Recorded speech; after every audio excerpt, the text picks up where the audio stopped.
حضرت انس رضی اللہ تعالیٰ عنہ سے روایت ہے کہ نبی کریم صلی اللہ علیہ وسلم تشریف لائے۔ حضور علیہ الصلوۃ والسلام نے ممبر کی سیڑھی پر پہلا قدم رکھا تو فرمایا آمین، پھر دوسرا قدم رکھا تو فرمایا آمین، پھر تیسرا قدم رکھا تو فرمایا آمین۔ اب سننے والے سامنے جو صحابہ تھے ہر لمحہ حضور کی بارگاہ سے تعلیمات حاصل کر رہے تھے، ہاتھ جوڑ کر عرض کرتے ہیں یا رسول اللہ صلی اللہ علیہ وسلم، آج آپ نے یہ عمل آپ نے خلاف معمول فرمایا ہے، پہلے آپ کی روٹین میں یہ نہیں تھا، آج ہم نے بلند آواز میں آپ کو آمین فرماتے ہوئے سنا ہے، اس میں کیا یا رسول اللہ کیا حکمت ہے، کیا وضاحت ہے اس کی؟ سنو، میرے پاک نبی علیہ السلام نے فرمایا، سنیے میرے صحابہ، میرے پاس جبرائیل آئے، جب میں نے پہلا قدم رکھا تو میرے پاس آئے اور کہا یا رسول اللہ صلی اللہ علیہ وسلم، ہلاک ہو جائے وہ شخص، بد دعا کریں جبرائیل، ہلاک ہو جائے وہ شخص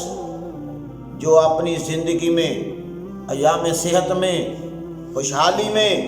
ماہ مبارک ماہ رمضان ماہ سیام کو پائے اور اس کے روزے نہ رکھے، اس کی راتوں کو عبادت نہ کرے، قرآن کی تلاوت کی کثرت نہ کرے، ذکر و اذکار نہ کرے اور اپنے آپ کو برائی سے نہ روکے، اپنے آپ کو حرام کاری سے، گناہ گاری سے اور بری عادات سے نہ روکے، ہلاک ہو جائے وہ شخص، بد دعا کریں جبرائیل آمین کہہ رہے ہیں مصطفیٰ کریم صلی اللہ علیہ وسلم، یعنی حضور نے بھی یہی پسند فرمایا کہ ہلاک ہی ہو جائے وہ شخص جو ماہ مبارک کو پائے مگر اس کا احترام نہ کرے، روزے نہ رکھے، راتوں کا قیام نہ کرے اور اپنے آپ کو گناہ گاری کی زندگی سے نہ بچائے اور اپنے آپ کو اللہ کی بارگاہ میں پیش کر کے حاضر کر کے اپنے آپ کی بخشش نہ کروا لے، اپنے گناہوں کی مغفرت نہ کروا لے اور اپنے آپ کو رحمت کا اللہ کی رحمت کا حقدار نہ بنا لے، ہلاک ہی ہو جائے وہ شخص۔ پھر میرے نبی علیہ الصلوۃ والسلام نے فرمایا جب میں نے دوسرا قدم رکھا تو پھر جبرائیل آئے اور آ کر کہا یا رسول اللہ صلی اللہ علیہ وسلم، ہلاک ہو جائے وہ شخص، ہلاک ہو جائے وہ شخص،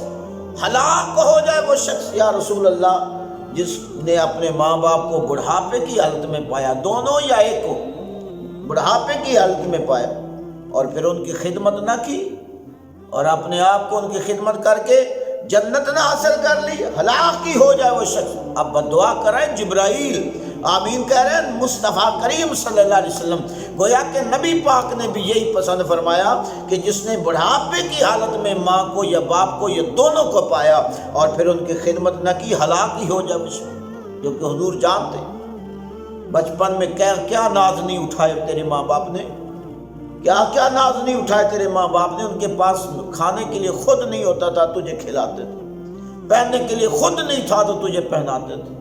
وہ سارا دن تیرا بوڑھا باپ جو آج بوڑھا ہے جب وہ جوان تھا محنت مزدوری کرتا تھا تیرے جو ہے وہ نخرے اٹھانے کے لیے، تیری ضروریات تیری خواہشوں کو پورا کرنے۔ آج جب تو ان کی خدمت کے قابل ہوا اور وہ بڑھاپے کو پہنچ گئے اور آج وہ خود نہیں کما سکتے تو آج تو ببر شیر بن کے اپنی مرضی کرتا ہے، ان کی خدمت کی فکر نہیں کرتا، ان کی ضروریات کا خیال نہیں کرتا، ان کے ساتھ وہ میٹھڑے بول نہیں بولتا، ان کی دوائی ان کے کھانے پینے کا خیال تک نہیں کرتا، ان کے لباس کا خیال نہیں کرتا، خود تو جو ہے نواب اور چودھری بن کر پھرتا ہے۔ اور کبھی دیکھا ہے تیرے ماں باپ کے پاؤں میں جو جوتا ہے کیا وہ ان کے لیے آرام دہ ہے یا ان کو تکلیف دہ ہے؟ جو انہوں نے کپڑے پہنے ہیں وہ کیا محلے میں جب نکلتے ہیں تو وہ ایک غریب محسوس ہوتے ہیں، یتیم مسکین محسوس ہوتے ہیں اور تو نواب بنا پھرتا ہے، کوئی خدا کا خوف۔ پھر میرے نبی کریم صلی اللہ علیہ وسلم نے فرمایا تیسرا جب میں نے قدم رکھا تو جبرائیل امین نے پھر کہا یا رسول اللہ ہلاک ہو جائے وہ شخص، خاک آلود ہو جائے اس شخص کی ناک جس کے سامنے آپ کا نام مبارک نامی اس میں گرامی لیا جائے صلی اللہ علیہ وسلم، تو آپ کا نام سن کر وہ بخیل آپ کی ذات پر درود نہ پڑے، ہلاک ہو جائے وہ شخص۔ میرے نبی علیہ السلام نے جب جبرائیل امین کو یہ بات دعا دیتے سنا تو حضور نے اس پر بھی آمین فرمایا۔ کتنا بڑا سبق ہے ہمارے لیے۔ کچھ ایسے منافق قسم کے لوگ، بخیل قسم کے لوگ